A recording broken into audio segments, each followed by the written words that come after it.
Euskaraz dakiten 3 euskaldunetik 2 gazteleraz hitz egiten du egunero. Preokupantia, ezta? Eta pixkat humori erabiltzen. Eta nire okurritu jaten, formatorik onena hori helarazteko, izango zala, el Club de la Comedia itxurako monologo formatu hori erabiltzia. El 80% de los vascos practica el sexo solamente una vez cada 15 días. Askoz be, heltzen dana jendiaren gana, humori erabiltzen, musika be bai. Alaken, a la picula tumba y le responde la picula tumba, Jesús María Jainkoa ze. A la picula tumba y le responde la picula tumba, Jesús María Jainkoa zen. Argizenak beti gaztelera jotzen dugula adibidez insultatzerak orduan, norbait iraintzerak orduan. ¡Ah! ¡Árbitro! ¡Que no te enteras, pringao! Hola, fija ulertuko joketa, entero de ella. ¡Dedícate a otra cosa!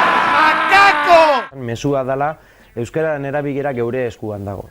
Kontziente izan behar gara, hori holan dala, eta kontziente garen egian landutuko dugu bakoitza bere aldetik, geure hizkuntza indartu dadin. Arnold Schwarzenegger euskeraz berbetan ikustia da Mariano Rajoy trikitixa dantzatzia moduan, jode. Hori ez da naturala. Nork ikusi dau Rambo euskaraz. Bitcoin madarikatuak, babalore alakoak!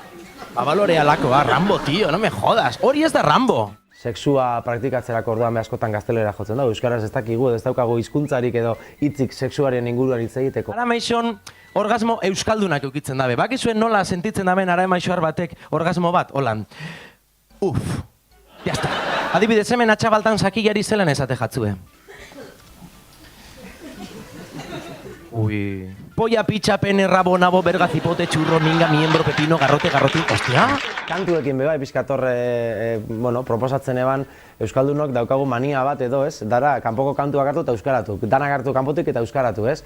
Ze gertatuko litzateke kontrakoa gertatuko balitz? Hau da, norbait etorriko balitz geure kantu bat hartu eta erdaratzera. El idioma de Ramón quisiera cantar.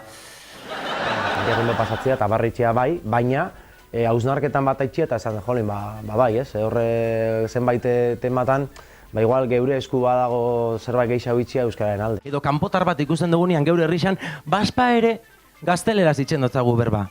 Segatik, ez dakigu euskalduna dan ala ez, baspa ere iosu euskeraz berba. Eta gazteleraz ditzen dotzagunean berba gainera geure burua lasaitzeko jartzen dugun argumentua da, erdalduna aurpegisa dauko. Neupe erderi erabiltzen dut lehenengo hizkuntza moduen, ez auketan ez duten unbaitera noienien. Aurreko baten lagun kuadrilla bat zerbait jaten fankitzen taberna batera. Eta ordainketako ordu heldu zanien neu fanitzen barrara. Eta esan hauen. ¿Cuánto es? Eta berak esan usten. 15 perdonen. Erdera jotzeko oitxuria daukoguela, eta gero niri behintzat paseta jat damutu itxena zela, ez? Osa, leku batera joan, erdera zein berba, eta konturatzen zara euskeraz erantzutu dutzela. Eta horrek muten dauen amorrua, eta nik uste hori danoi paso jakula. Begira ze indar daukan gazteleraz esatia puto imbezil. Eta euskaltzandiak emuten dutzun aukera, babalore alakoa. Euskarakin sartzia bezaila da, ze oso tema sentiberakorra da, ez? Oso gertutik ikutzen gaitxu, jendea oso konsientzia dut dago, militantzia asko dago bai. Jendea kulertu zeban, humore sarkastikoa izango zala horrentzungo zeban, humore oso transgresoria, ez? Euskarakin sartuko nintzala, eta atzamarra sartuko nebala gainera geure sentimentuetan. Jendeak hori ulertu zeban lehenengo momentutik, bazekizen humore mota hori ikustera jungo zala, eta ondo funtzionau zeban. Oso pozik galditu gare, hori izan bai. Ostia, oin bai baino da, venga, agur!